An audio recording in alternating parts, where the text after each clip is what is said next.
Hi hello నమస్తే. నేను మీ positive review with Prem. ప్రతి ఒక్కరు నా యూట్యూబ్ ఛానల్ సబ్స్క్రైబ్ చేసుకోండి. ఇన్స్టాగ్రామ్ నా ఛానల్ని ఫాలో అవ్వండి, పాజిటివ్ రివ్యూ విత్ ప్రేమ్. అది కూడా మీకు నచ్చితేనే నా కంటెంట్. And thank you. నిన్న ఏదైతే రాము సేఫ్ అయ్యాడో నాకు కరెక్ట్గా అనిపించిందో లేదో తెలియదు, కానీ మీకు ఏ విధంగా అనిపించిందో మీరు కామెంట్స్లో షేర్ చేయండి. రాము ప్రతి విషయంలో ఫ్లిప్ అవుతూనే వచ్చాడు. ఎందుకంటే రాము అక్కడ రీతు గేమ్లో కూడా ఒక స్టాండ్ తీసుకోలేకపోయాడు.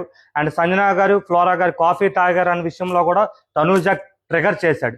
ఇదే విధంగా ఉంటున్న రాము ఇంక ముందు నిన్న ఏ విధంగా అయితే సేఫ్ అయ్యాడో ఇక ముందైనా సేఫ్ అవుతాడా, ఇక ముందైనా గేమ్లు ముందుకు వెళ్ళగలడా, తన గేమ్ ప్లాన్ అని చేంజ్ చేసుకోగలడా నాకు తెలియడం లేదు. నిన్న కూడా ఒక ఫన్ గేమ్ అనేది జరిగినప్పుడు ఈ నలుగురు ఎవరైతే రీతు, పవన్ కళ్యాణ్, డెమోన్ అండ్ తనూజ ఉన్నారు, అక్కడ కూడా ఒక ట్రయాంగిల్ ఉన్నట్టు అనిపిస్తే అక్కడ రాము కూడా ఒక మాట వెంటనే జారుతాడు. ట్రయాంగిల్ మళ్ళీ అక్కడ కూడా ట్రయాంగిలే మెయింటైన్ చేస్తున్నారని.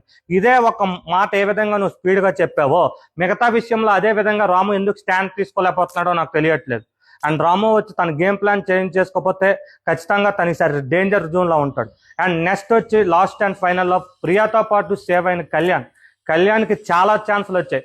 ఎందుకంటే ప్రతి ఒక్కరు కూడా నువ్వు కనిపించట్లేదని నామినేషన్ నుంచి నలుగురు ఎవరైతే అగ్ని పరీక్ష వచ్చి మిగతా వాళ్ళు ఎవరైతే లోపలికి రావడానికి ప్రయత్నించారో వాళ్ళు కూడా కళ్యాణ్కి అదే చెప్తే ఏదైతే ఒక యాటిట్యూడ్తో నాగమణికో ఎవరికో చెప్పాడు, నాకంటా నువ్వు ఎక్కువగా చేసేస్తావా, నాకంటా నువ్వు ఎక్కువ ఆడేస్తావు అన్నట్టు ఇలాగే కూర్చొని చెప్పాడు. కళ్యాణ్ నిన్న అక్కడ చివరి అక్కడికి వెళ్ళినప్పుడు తన బాధ, తన కన్నీరు ఏదైతే కారిందో అది తప్పకుండా ఈసారి చేంజ్ అవ్వాలంటే తను గేమ్ ఆడాలి. ప్రియా చెప్పినట్టు 22 years అబ్బాయి అన్నప్పుడు నువ్వు సోల్జర్గా వదిలొచ్చావన్నప్పుడు నువ్వు గేమ్ కోసం ఎంత పెట్టాలని నువ్వు కళ్యాణ్ ఆలోచించాలని నేను అనుకుంటున్నాను. ఇలాగుంటే మాత్రం కళ్యాణ్ ఖచ్చితంగా సర్వే అవ్వడం కష్టమైపోద్ది. నెక్స్ట్ అండ్ ఫైనల్ మన ఫేవరెట్ కంటెస్టెంట్ సంజన గారు. ఎందుకంటే సంజన గారు ముందు నుంచే నేను ఒక సపోర్ట్ చేసుకొని వచ్చాను, కానీ సంజన గారు ఇప్పుడు నేను కొన్ని విషయాల్లో 2-3 వీడియోస్ బట్టి కొన్ని విషయాల్లో సంజన గారు చేంజ్ అవ్వాలి. ఎందుకంటే అదే గేమ్ ప్లాన్ ఉంటే ప్రతిరోజు ఒకే కంటెంట్ సినిమా ఉన్న సినిమా కూడా మనం చూడడానికి ఇష్టపడం. అదే ఒక బిగ్ బాస్ హౌస్ని చూడాలంటే ఆడియన్స్ ఆర్ రివ్యూస్ ఆర్ ఎవరైనా కూడా కంటెంట్ అనేది చేంజ్ అవ్వాలి. అది మనకి ఇంట్రెస్టింగ్ ఉండాలి. ఒకే దొంగతనాలంది ఉండకూడదు. ఇంకేదైనా ఆలోచించాలి, ఇంకేదైనా ఫన్ క్రియేట్ చేయాలి. అదే విధంగా ఉంటే కానీ జనాలు ఇంట్రెస్ట్ చూపించారు.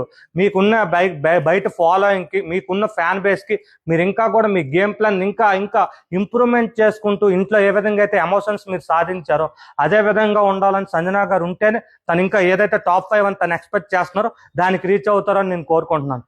And thank you and support my YouTube channel positive review with Prem.